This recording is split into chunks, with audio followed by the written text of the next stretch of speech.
Guys, in this video, I'm going to tell you the dirty truth about becoming a plumber. And if you stay to the end, I'm going to tell you something you can do to help you last longer in this trade. And I'm going to tell you about it right now.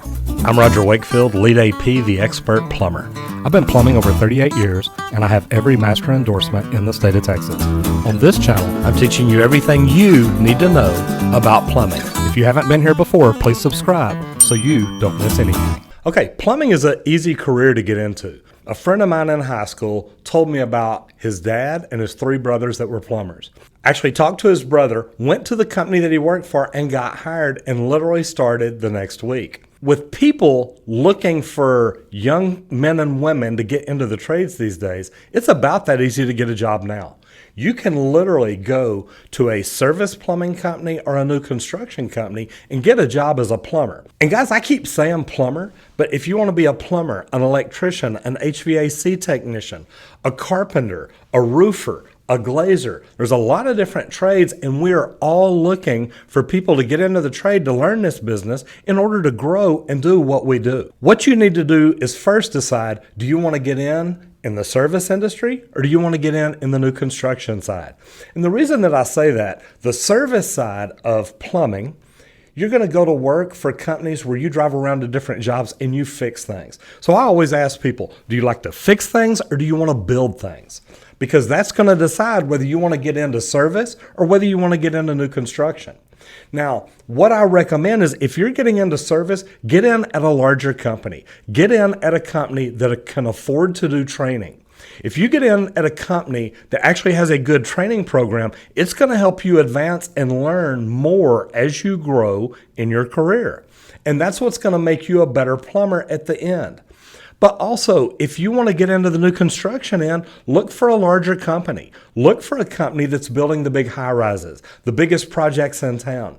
Drive by, you can normally see that they've got a sign outside that'll say so-and-so mechanical contractor, so-and-so plumbing company, whatever it is.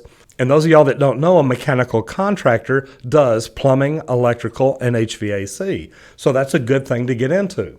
But go by and see what are the biggest companies. Then look up their office. And I'll tell you this, do some research. Find out, is that the kind of company you want to work for? Look at them, see what their culture's about. Some companies may be huge and big, but they may not have a training program. They just may be a cattle call for plumbers where they're just trying to get bodies in there. And I've seen companies like that. They just hire plumbers every day and wait and see which ones are good enough to stick around. They don't do any training. They don't invest in them. So check with the company that you're wanting to go to work for. Find out, what kind of training do y'all do? What do you do to better your employees? Also check on the benefits.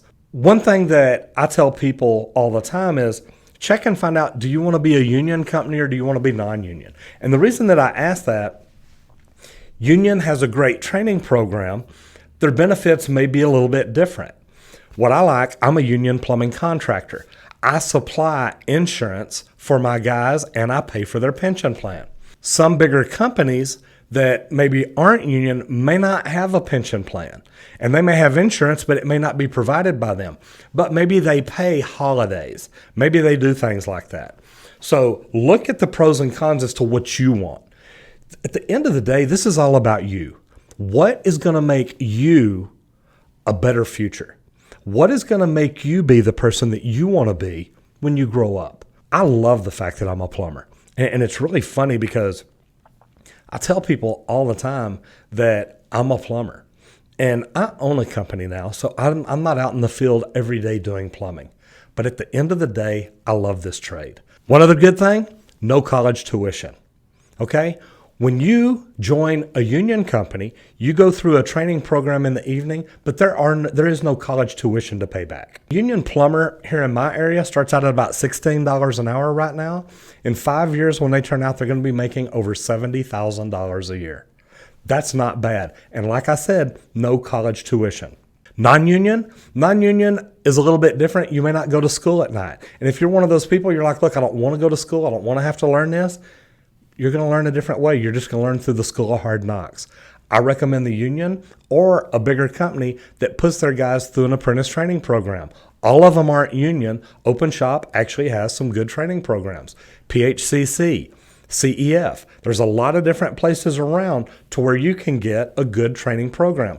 Here in Texas, I got asked to go down and talk on the advisory board for the Texas State Technical College. There's a lot of ways that you can get into this trade if you want to.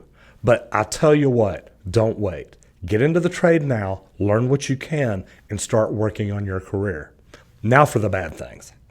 Guys, this is hard work. Being a plumber, a lot of people tell you, oh, it's easy. You just drive around in the vehicle all day and you go to people's houses and you fix a leak. Guys, being a plumber, you may have to lift a water heater. You may have to lift it off of a ledge down onto the ground when it's got to set 18 inches up. You may have to pick a new one up and set it up in a closet or in a cabinet. There's a lot of different things that may not be easy. We may have to carry a 4-inch joint of cast iron pipe. There's a lot of weight that could be involved, probably not as much as if you're a pipe fitter. But the thing is, guys, for the most part, if you work smarter, not harder, you can find a way to do it safely. So when I mention this as hard work, remember, it's harder on your body. Being hard on your body, I can get down and climb under a sink.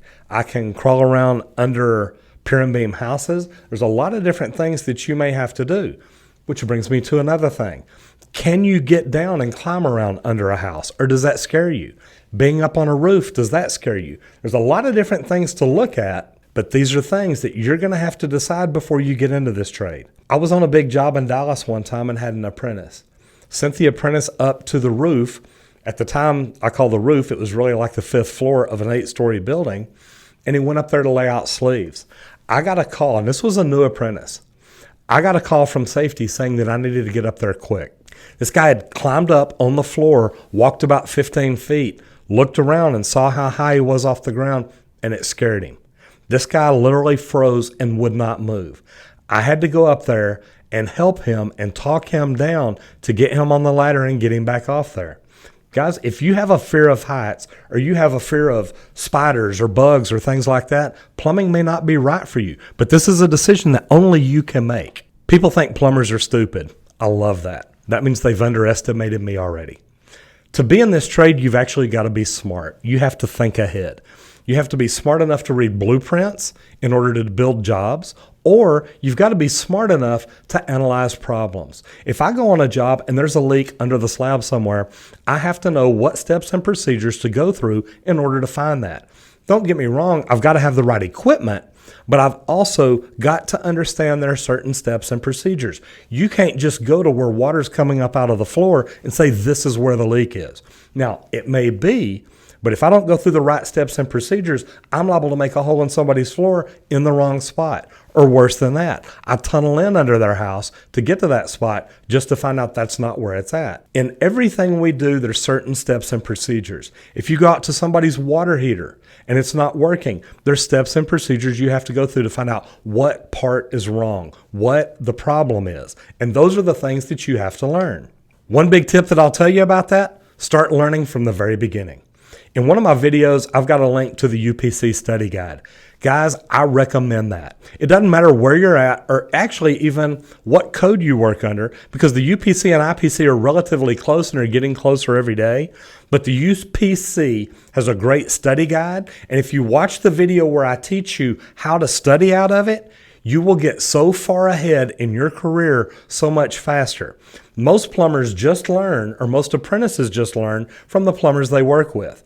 What if you went in and worked with the plumber but also studied the study guide? That way you understood the code. Once you understand the code, it's going to start clicking with you, and that's going to make you a better plumber even faster. So remember I told you a while ago this is hard on your body? Let me teach you a trick. Work smarter, not harder. And here's why. If you think about what you're going to need before you climb under a house or up on a roof, it's going to save you from climbing up and down or in and out. Guys, working smarter is one of the most important things you can do. It's not only going to help you and help you do better, but it's also going to help the company that you work for, because you're going to get your jobs done more efficiently. Now the last thing, the one that I told you to wait for. Guys, when I told you to learn in that study guide, once you finish that, don't quit learning. Learn everything you can about this trade and move up. If you're in a service company, they need service managers. If you are in a construction company, they need foremen, they need superintendents, they need general superintendents, they need directors of operations. I joined the union and I moved up from plumber all the way to director of operations before I got out of the commercial end of it and decided to open my own company. So the one thing that I will tell you, if you want to last longer in this trade, learn all you can and move up. The more you move up, the easier it is on your body, because then you've got people that take care of stuff like that. Guys, if you're already in the trade, please leave me a comment down below and let me know what you think. What tips do you recommend for people that want to know the dirty truth about being a plumber? Because the truth is, it smells bad. You're going to get into toilets that will blow your mind. And I'll tell you a story. One time we went to a Section 8 housing and I was told to go over there and unstop the toilets. And I walked in one room and the toilet was literally completely full to the top. It looks like they had used this toilet for a week straight, never flushed it. There was toilet paper laying all over the seat. It was laying on the floor in the trash. It was in the trash and on the floor. And guys, I couldn't handle the smell.